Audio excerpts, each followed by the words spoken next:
Assalamualaikum warahmatullahi wabarakatuh. Perkenalkan, nama saya Raihana Anggi, NPM 1803090033 dari kelas 8C IKS Malang.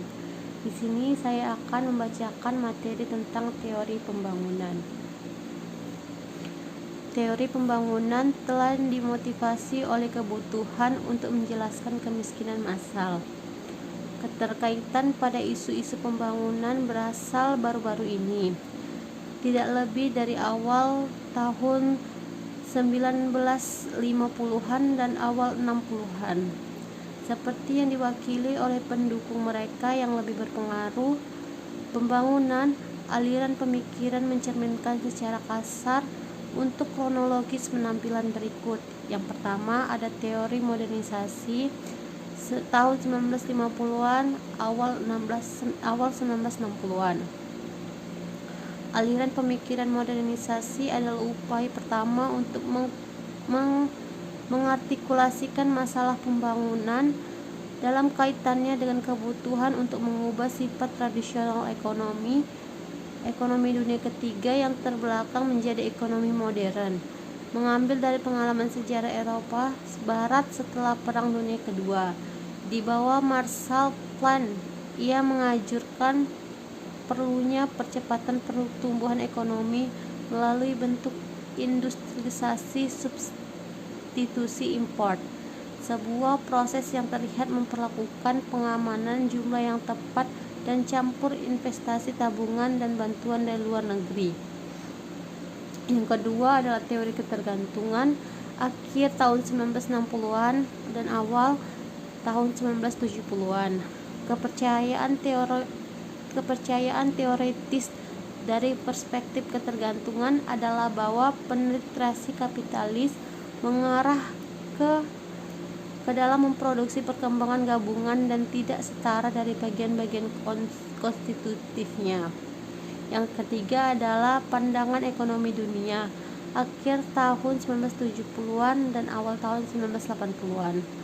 Aliran pemikiran ketiga, aliran ekonomi dunia, mengajukan masalah pembangunan bukan dalam hal kesinambungan diri yang diinginkan, pertumbuhan otonomi, dan bukan dalam hal ketergantungan yang tidak diinginkan, tetapi dalam hal saling ketergantungan global yang diperlukan.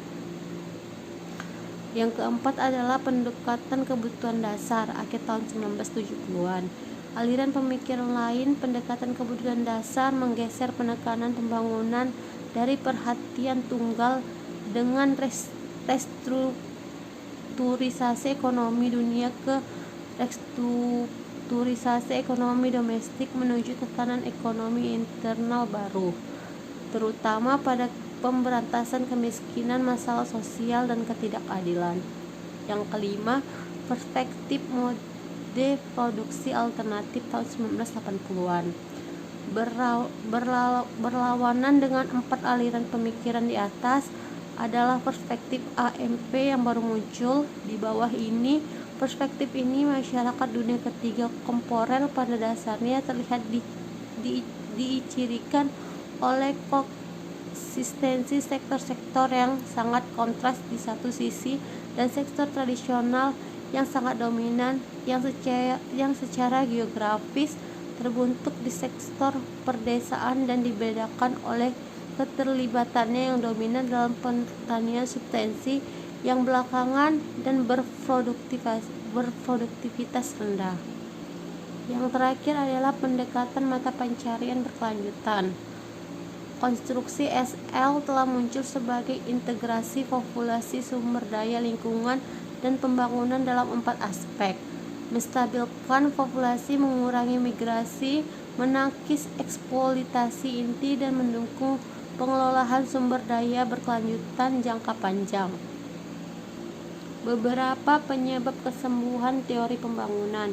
Yang pertama, kesadaran bahwa kesenjangan antara negara-negara miskin dan kaya melebar dan bahwa negara-negara berkembang tidak mungkin dapat menjembatani kesenjangan itu dengan strategi apapun yang mereka ikuti, dan kesadaran bahwa negara-negara berkembang pada tahun 1980-an disibukkan dengan kekurangan-kekurangan. Yang kedua, tumbuhnya kesadaran bahwa pertumbuhan ekonomi telah dan sedang menimbulkan dampak bencana bagi lingkungan. Yang ketiga, delegitimasi sosialisme sebagai sarana politik yang layak untuk memecahkan masalah keterbelakangan. Meskipun teori pembangunan Marxis dan neo-Marxis tidak pernah terlalu kuat dalam menghadirkan alternatif kebijakan yang dapat direalisasikan. Yang keempat, tumbuhnya pengakuan akan diferensiasi di dunia ketiga dan tidak dapat lagi ditangani oleh teori-teori global yang mengasumsikan dunia pertama ketiga yang homogen. Yang kelima, kemajuan postmodernisme dalam ilmu-ilmu sosial, di mana ada kecenderungan untuk melemahkan narasi besar dengan menyatakan bahwa tidak ada realisasi umum di luar individu. Selanjutnya, memulai teori pembangunan manusia secara pasca kembalian. Kelanjutan dan perkembangan perdebatan yang dimulai oleh Booth diuraikan di atas tentang kebutuhan dalam teori-teori pembangunan. Marxis telah menjelaskan sejumlah upaya yang memberikan substansi pada teori-teori pembangunan pasca kebutuhan.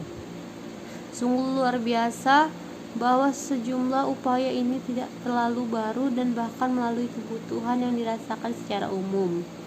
Pada bagian ini, saya akan membahas aliran regulasi Prancis, pendekatan birokrasi aktor, pasca implementasi studi gender, dan terakhir agenda penelitian pembangunan berkelanjutan yang notabene lebih mementingkan pendefinisian strategi pembangunan daripada eksplorasi. Sekian materi yang saya bacakan. Jika ada salah kata, saya minta maaf. Wabillahi taufiq wal hidayah. Wassalamualaikum warahmatullahi wabarakatuh dan terima kasih.